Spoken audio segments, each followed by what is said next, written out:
Sorry if the voice is a little. Coach, Neil was talking about better effort second half. Did you watch film? What did you see defensively versus second half? I don't know if the effort was better. I think they didn't have the edge that they had. So when you're up, whatever it was at halftime, it was a lot. I'm sure you don't have the same. Like I said after the game. I mean, yeah, we may have executed things a little bit better, but we had to figure out, and a lot of us still don't know what we were trying to do with some of our stuff, especially in the front seven. So we tried to make some adjustments going into the game to simplify some things for some of the guys, and it's like we obviously made a mistake with that because what we thought was simple froze them up, and so we didn't play with the aggression that we need to. We had a meeting in this room yesterday where we started off the meeting with the quote by Belichick, "Just do your job," and which was about the best way I can say it. Too many guys were not doing what they're supposed to do, and we did not execute. We missed. We had our hands on Kelly Bryant 5 times that are unexcusable that we don't get. So we didn't get those sacks, and they scored on 3 of those drives. We had a pick 6 that we baited them into throwing that we didn't execute well enough. A guy hits us in the back, and should have, could have, whatever been called, wasn't. But we still got a trigger and make that play. There's things, coulda, woulda, shoulda stuff. The message to the defensive guys yesterday was that we're way more capable than what we showed, and that we have got to do probably 3. I'm narrowing it down to 3 things. We've got to have more courage. Courage, and I say that in a way, courage to make plays. You can't just freeze up. You've got to be relentless, and when I mean relentless, I mean you got to be tough. It is, when you get out there, I don't want to liken it to war, because war is life and death.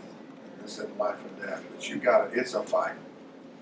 And anyone that's ever played this game, especially in the front 7, it's a fight.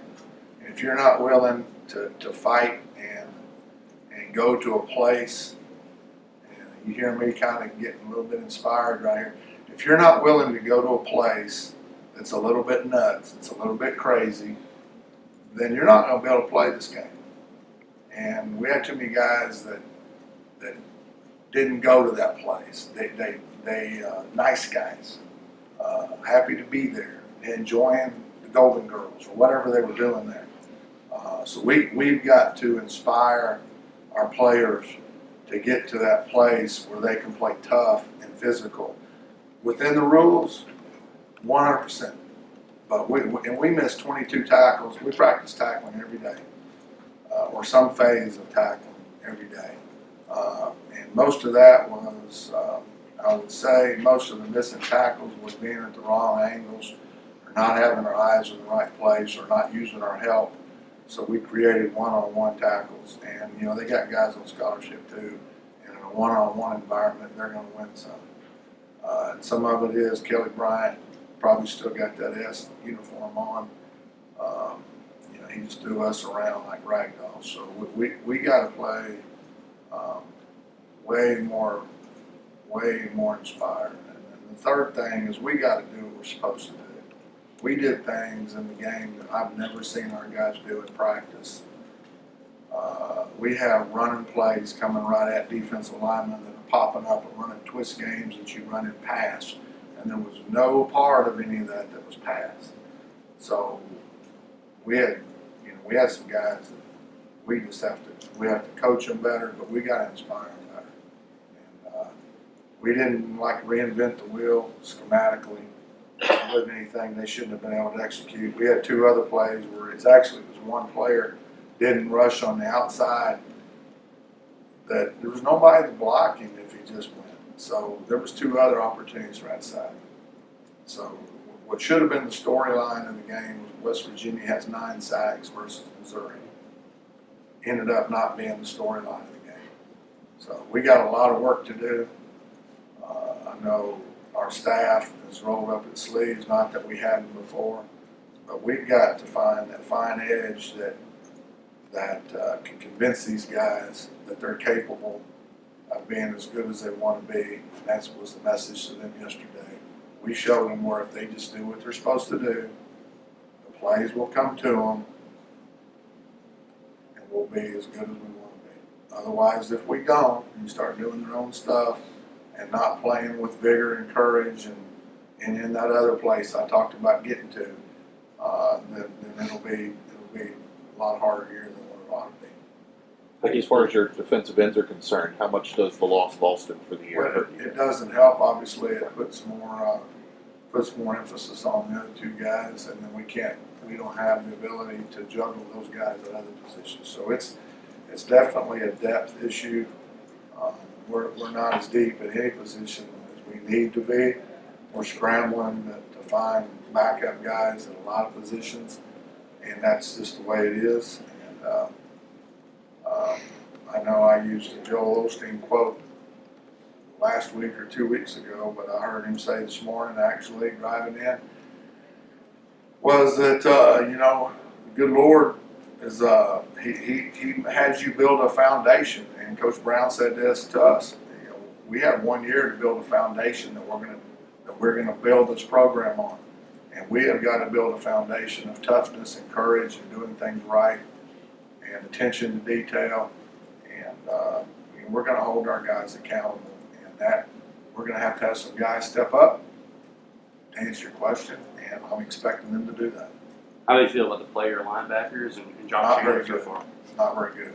Way below what we expect out of them. That was, and that I'll take blame on trying to simplify things for them and ended up freezing them up. So created paralysis by de-analysis. Vic, with regard to the linebackers, some of those positions are somewhat similar, like the Mike and the Bandit and move around. There's also some variation there where you can't just flop guys around. But it seemed like you did some shifting, like maybe Lindsey played. Lindsey played some bandits for us, How much yes. can you do to? Well, he actually got out there. He was another one that kind of froze up a little bit. We had a hard time getting lined up tempo.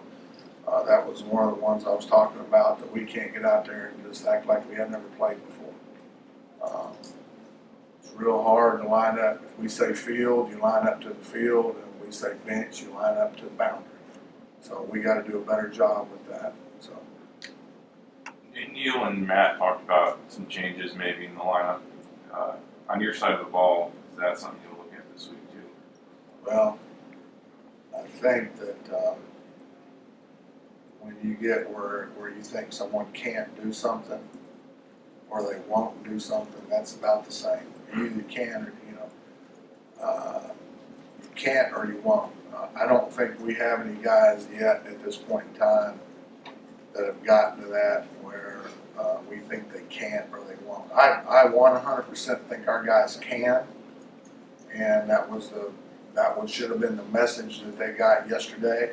And I showed them how they can by doing what their coaches are coaching them to do, and not trying to do their own things. And like I said, it isn't the first time that's ever happened. I used the New England Patriots, for example. So we're not to that point yet. I don't think we have any guys that are refusing to do. Now, if this continues to happen, then there's no doubt that we have to figure out, obviously, if they won't do it. Like on one of our touchdown runs, somebody just stopped, didn't lay out. Well, really? And then they didn't want to be coached, so the film showed him stopping and putting his hands up. Like, I said, come on, man, this isn't a shells practice. This ain't out there where you're not wanting to leave your feet in practice. So we got to coach better, and we got to be more physical. And the last thing we're going to do is be a soft outfit. And we're going to be dadgum going after it, and we got to change our attitude or our approach or whatever. We're going to do it. So I think you've done this a long time. Have you had a situation where you go up against somebody who pretty much recruited your entire group, like this week? No, talking about Gibby? Mm-hmm. It's not Baltimore, you can say Gibby. He's a good guy. You know, I don't think there's anything. He's coaching for another team now, and doing a really good job. They're shutting everybody down completely. They seem to be running a lot of stuff that he ran here, from what I'm told. I haven't really watched them on defense. I've got my plate full. You know, there's no anything there. I mean, yeah, I'm sure some of the players are probably going to look forward to seeing him because he probably sat in their homes or whatnot. So anyway, I would hope that our players feel like they're loved and they're parented, and you know, if there's any misgivings, then we'll find out and find somebody else that wants to play. Okay, thanks, Coach.